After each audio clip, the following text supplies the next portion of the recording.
அப்ப ரசூல் ஸல்லல்லாஹு அலைஹி வஸல்லம் அவர்கள் சொன்னார்கள், அன்த மஅமன் அஹ்பப்த, நீ யாரை நேசிக்கிறாயோ அவர்களோடு மறுமையில இருப்பாருன்றாங்க. அப்ப ரசூல் ஸல்லல்லாஹு அலைஹி வஸல்லம் அவர்களை நாம நேசிக்கணும். மின் வலதிஹி வ வாலிதிஹி வன்னாசி அஜ்மைன், தன்னுடைய பிள்ளைகளை விட, பெற்றோர்களை விட, உலகமாந்தர்கள் யாவர்களையும் விட ரசூலுல்லாஹ்வை நேசிக்கணும். அது நம்முடைய ஈமானை ஒட்டி பார்க்கக்கூடிய, உரசி பார்க்கக்கூடிய காரியம். அப்படி ரசூலுல்லாஹ்வை நம்ம நேசிக்கிறோமா? ரசூலுல்லாஹ் ஒரு சபையில கேலி செய்யப்படுறாங்க, அவர்களினுடைய வாக்குகள், அவர்களினுடைய வார்த்தைகள் மீறப்படுகிறது. அங்க போய் நம்ம கலந்துக்கிறோம். எந்த சபையாக இருந்தாலும் சரி, அதே சபையில நம்ம உம்மா துச்சமாக மதிக்கப்படுறார், நம்ம வாப்பா துச்சமாக மதிக்கப்படுறாரு, கலந்து போமா?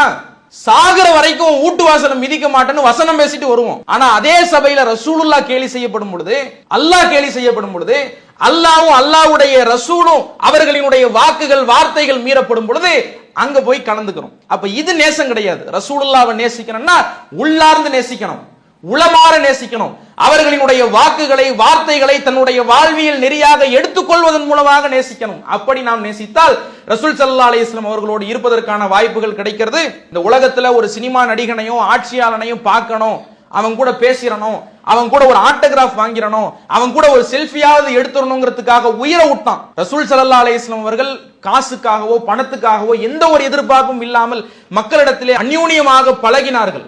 அவ்வளவு மக்களை வென்றெடுத்தார்கள். அன்பார்ந்தவர்கள்.